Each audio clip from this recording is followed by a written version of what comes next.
by other drivers, and I've just gone and had a fairly frank discussion with the stewards and expressed my satisfaction with their decision making. But what do they say? I think it's an appalling decision, and it's no coincidence the same steward as Mexico last year. And what was agreed after Mexico, when there was that complete palaver with the podium, was that the drivers will be at least investigated. Max hasn't even been given the opportunity to state his case. And I could pick out 20 other incidences from that Grand Prix where the same thing has gone unpunished. So where's the consistency? How did the stewards defend that decision? What do they say to you? They just said he gained an unfair advantage. And I said, well, let's look at all the other unfair advantages that have been gained all afternoon. It's absolutely obvious, Steve. I think it's because of the profile of the move. It's to get on the steps at the end of the race. So, that's the situation. If this was for P6, P7, P10, absolutely nothing would happen with it at all. But it's because he's driven phenomenal, and I just get so frustrated with these stewards sometimes. They want to actually have a bit of a... Unfortunately, it's the same steward that gave you a penalty for having a lift back to the pits on Fernando's car a couple of years ago. Yes. So names mentioned. And Nürburgring off the line. And Nürburgring off the line. So, yeah. I mean, it's a great shame because he deserved to be on the podium today. Absolutely. That drive was amazing. The crowd loved it. This sport is new to America.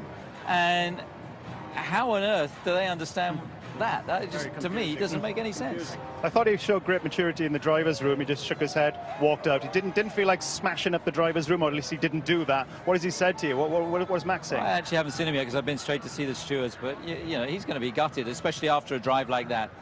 He made the podium. He deserved that today, and I think it's a travesty that it was taken off him. I tell you, if you want to know what the Verstappen family think, go on Jos Verstappen on Twitter. I should think he smashed his TV after that. So let's take a look at that just one more time, just so we're all on the same page. So what was interesting here for me, I think Sebastian tried to help Kimi with the DRS before, which actually screwed up. Ferrari stuffed that move up, so that didn't work.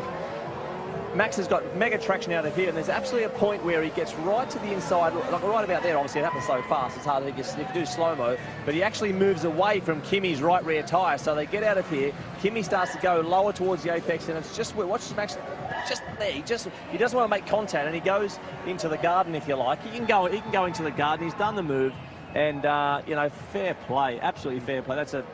It's a shit decision. What? Oh, there are other languages available. TV, I apologies completely for that, agree with Mark Webber. None of that, please. Sorry about that. What I will say, there is a silver lining.